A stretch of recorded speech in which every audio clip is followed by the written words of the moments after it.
The sun was setting behind the jagged hills, casting long shadows across the barren landscape. John had been walking for hours, his boots kicking up the dust as he trudged through the dry, endless desert. His water supply was almost gone, and his last hope was to reach the old settlement by morning. But as the wind howled, something caught his eye.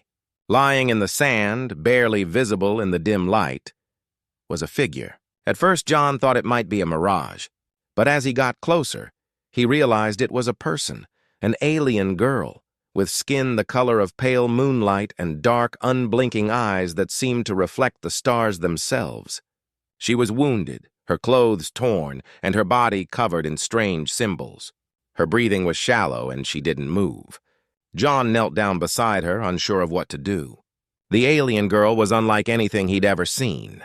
Her presence felt both alien and strangely familiar at the same time.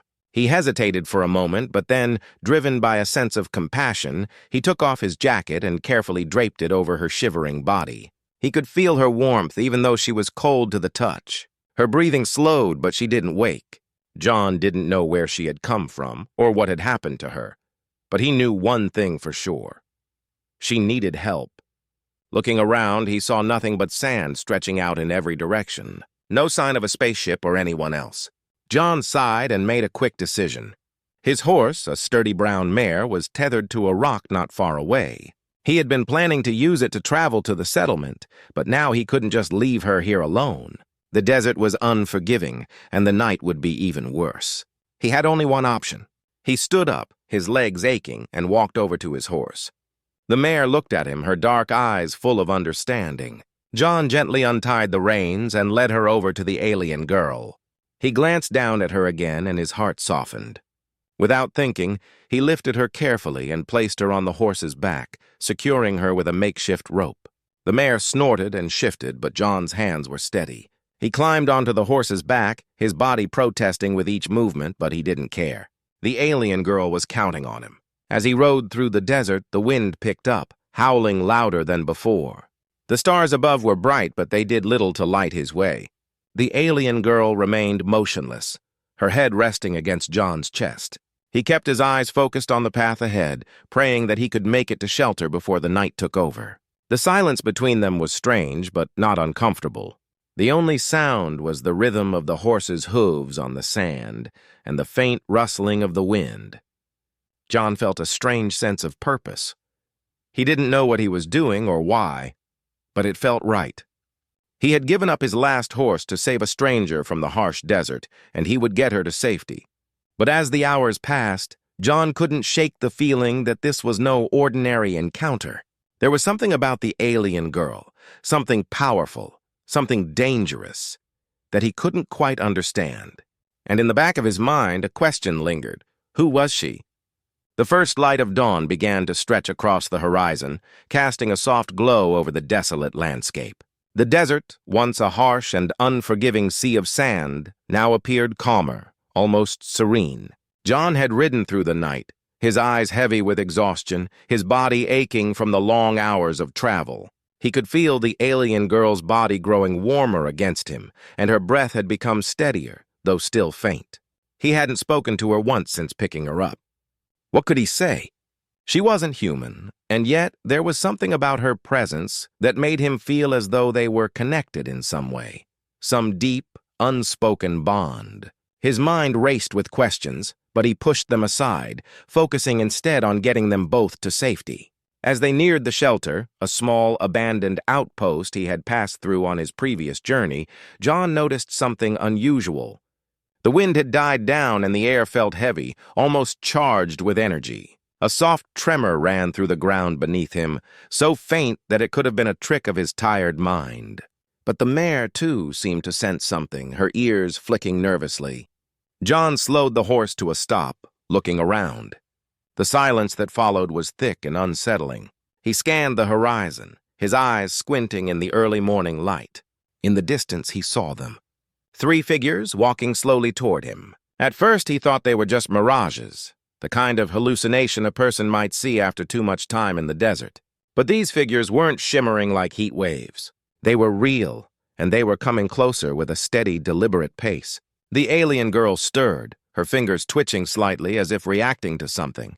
She hadn't woken up, but John could feel the shift in the air around her. The figures moved closer, their forms becoming clearer. Tall, impossibly graceful, and draped in flowing garments that shimmered like starlight, they seemed to glide across the sand, their steps soundless. John's heart raced as they drew nearer, and for the first time since finding the girl, he felt a deep sense of unease. He had known something was off about this whole situation, but now the reality of it was settling in. These weren't just any alien sisters. They were something far more powerful, far more ancient than anything he had ever imagined. The way they moved, the way the desert seemed to part for them. It was as though they belonged to the land itself. One of the sisters, the one in the front, stopped a few yards away from him. Her eyes, dark and knowing, locked onto his with an intensity that made his breath catch. She didn't speak, but the air around them seemed to hum, vibrating with an unspoken understanding. The other two sisters stood still, their gazes fixed on the alien girl who had now fully awakened. She didn't speak either, but there was a connection between her and the three figures, one that John couldn't fully comprehend. He looked at the mare, then back at the sisters, trying to make sense of the situation. His heart pounded in his chest. He had given everything to help this girl, but now, standing before these mysterious beings, he wasn't sure if he had made the right choice. The silence between them stretched on, the desert air thick with anticipation. John felt a strange pull, as if his very soul was being drawn toward the alien sisters. Whatever was happening now, it was far beyond anything he could have ever imagined. The silence between them felt heavier now, almost suffocating.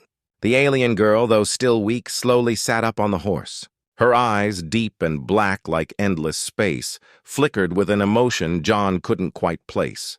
She turned her gaze to the sisters, who remained still, as though waiting for something to unfold. John shifted uncomfortably, his fingers tightening around the reins. The air was thick, charged with something that felt ancient and powerful, yet unsettling. He had given everything for this girl, his horse, his time, his energy. And yet he felt no closer to understanding who she was, or why he had found her in the first place. The sister in the front, the one with the piercing gaze, took a slow step forward. Her movements were graceful, effortless, as if she was gliding on air. She didn't speak at first, but her eyes never left John's. It was as if she was searching him, reading his very soul. Without warning, she raised her hand, her fingers splayed wide, and John felt a strange warmth spread across his chest. It wasn't physical, but it was unmistakable. Something deep inside him shifted. The air around him hummed with energy, and the desert seemed to disappear. He felt a sudden, overwhelming sense of being part of something far bigger than himself. "You've made a choice," the sister's voice echoed in his mind. It wasn't spoken aloud, but the words were clear, as though she was directly communicating with his thoughts. John blinked, confused. What do you mean?" His mouth didn't move, but the words came out anyway. "You gave her your last horse," the voice continued, soft yet commanding. "You gave her your trust, and now you will bear the consequences of that choice." John felt a cold shiver run down his spine. Consequences? What did that mean? He hadn't expected anything in return for helping her. But as the sister's gaze intensified, he realized that his simple act of kindness was far from ordinary. One of the other sisters, standing silently behind the first, stepped forward. Her voice, unlike the first sister's, was sharp and urgent. "You're connected now, tied to her fate," she said. "To all our fates. We are not here for thanks, but for balance. The power you feel is not yours alone. It has always been ours." John's heart raced, and he struggled to process the words. Balance? Power? He had never asked for any of this. He just wanted to survive, to make it through another day in this harsh desert. And now he was tangled up in something he didn't understand. The alien girl on the horse shifted slightly, her eyes meeting his for the first time. There was something in her gaze, something he hadn't noticed before. It was a deep sadness, mingled with an almost desperate hope. She wasn't just a stranger to him. She was something more, something that had been sent to him for a reason. "We have been waiting for you," the sister's voice continued. now accompanied by a low hum, as if the words themselves were resonating in the very ground beneath them. Now that you have chosen, you must follow. This path will lead to a choice you cannot avoid. The words hung in the air, each one weighing heavier than the last. The desert around them seemed to hold its breath, and John knew deep down that his life was about to change in ways he couldn't yet fathom. He had made his choice without understanding the consequences, and now there was no turning back. The sun had fully risen, casting long shadows that stretched across the sand. The sisters, still standing motionless, seemed to be absorbing the very essence of the desert around them. Their stillness was unnerving, as if they were part of the land itself, ageless, untouchable, and unyielding. John could feel the weight of their presence pressing down on him, but his eyes were drawn to the alien girl still seated on the horse, her eyes locked onto his. For a moment, nothing happened. The world seemed to hold its breath. Then, without a word, the girl slid off the horse, her movements slow but purposeful.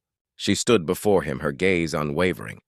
As she took a step closer, the air around them shifted. The breeze, which had been calm just moments before, picked up again, swirling around them in a soft, whispering dance. The temperature seemed to drop slightly, and John instinctively pulled his jacket tighter around his shoulders.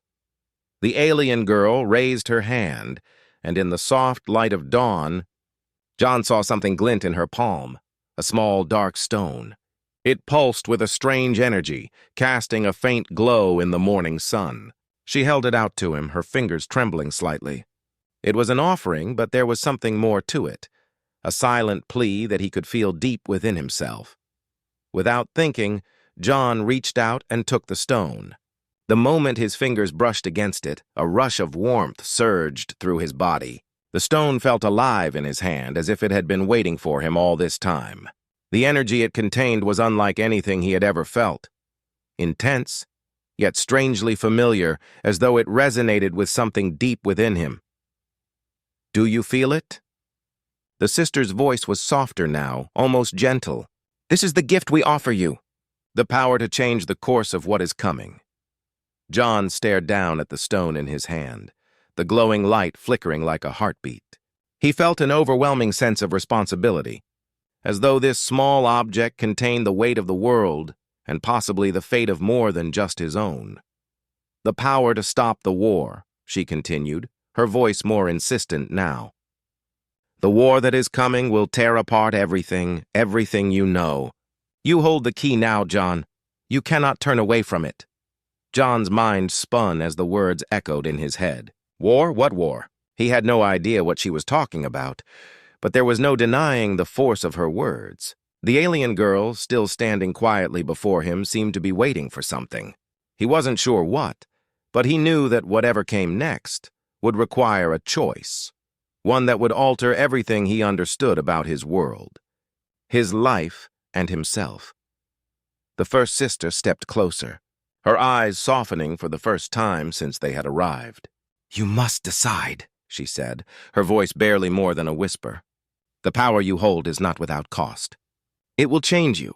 It will change all of us. But you are not alone. We will be with you, if you choose to accept."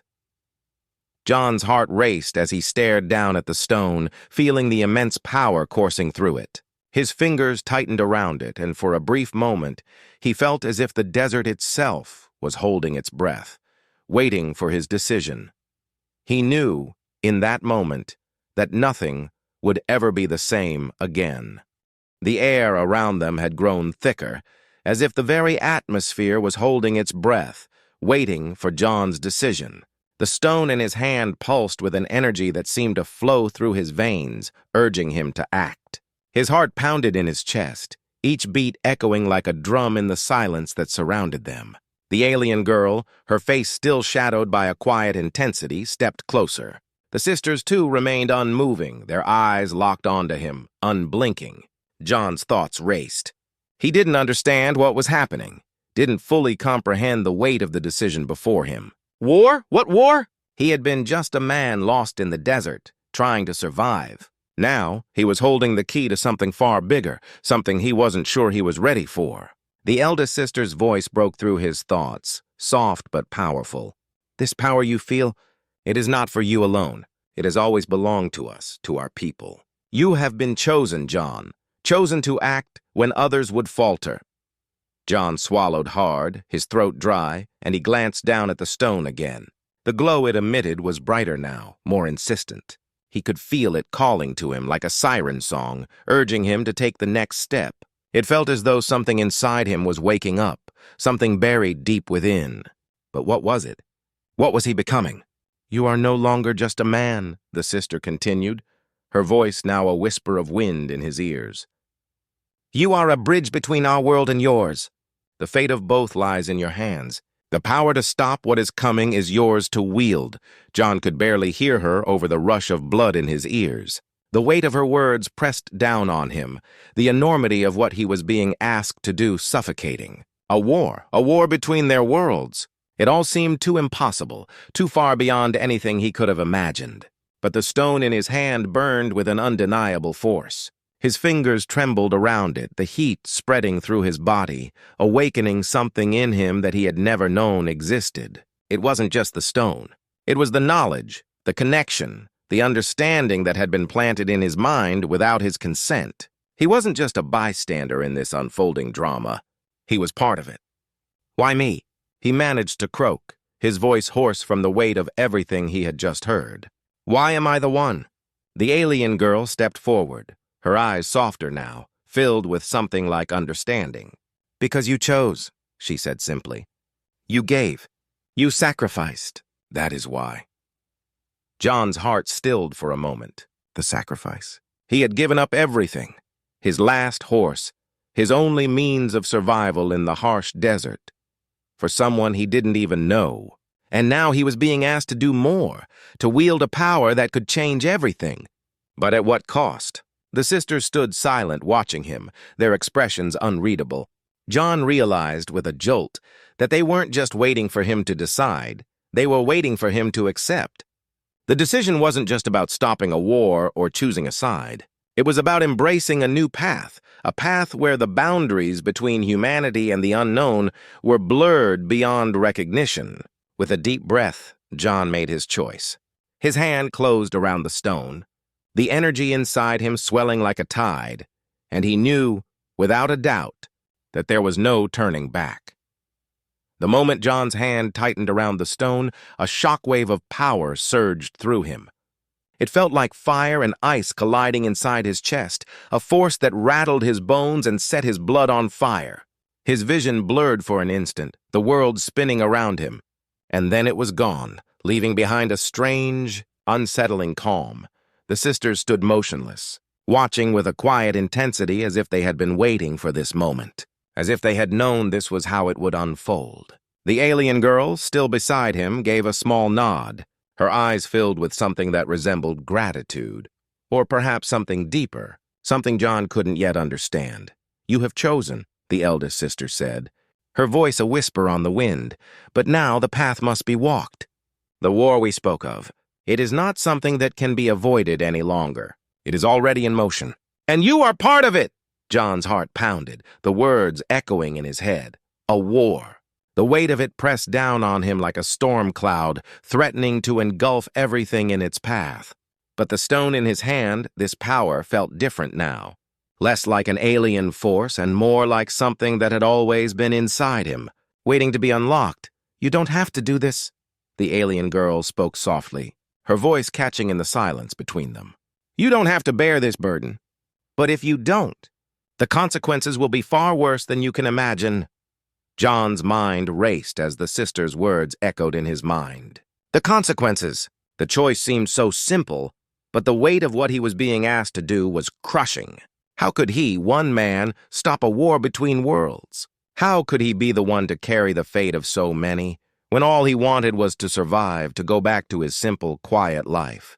"You already are the key," the sister said, stepping forward, her gaze steady and unyielding. "This power, the stone, it chose you because you are not just a man. You are the bridge. You are the one who will connect the worlds, and the one who will decide whether they clash or coexist."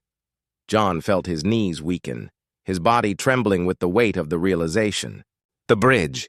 He wasn't just a participant. He wasn't just a bystander. He was the one who could end this, or he could destroy everything. The pressure of the choice seemed unbearable, and for the first time, John doubted himself. Was he strong enough to carry this burden? The sisters remained silent, waiting, watching.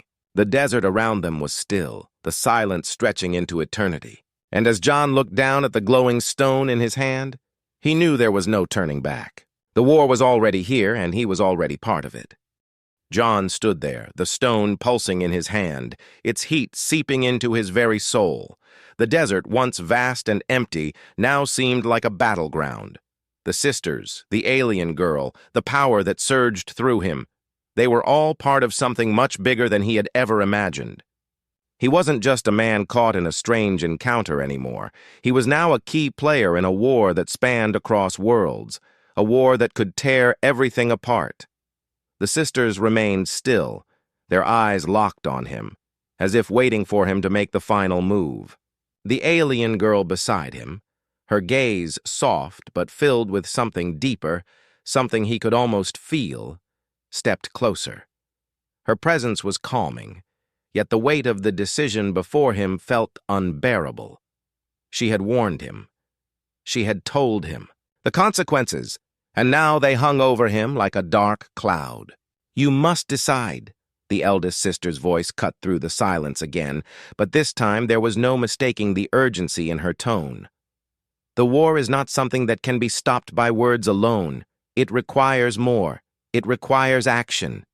And you are the one who holds the power to tip the scales." John's chest tightened as the words sunk in. Action. It was one thing to be told he was the bridge, the one who held the fate of two worlds in his hands. But it was another to realize that the choice wasn't just about stopping a war. It was about determining how the war would unfold. The stone, the power he had felt, it wasn't just a gift.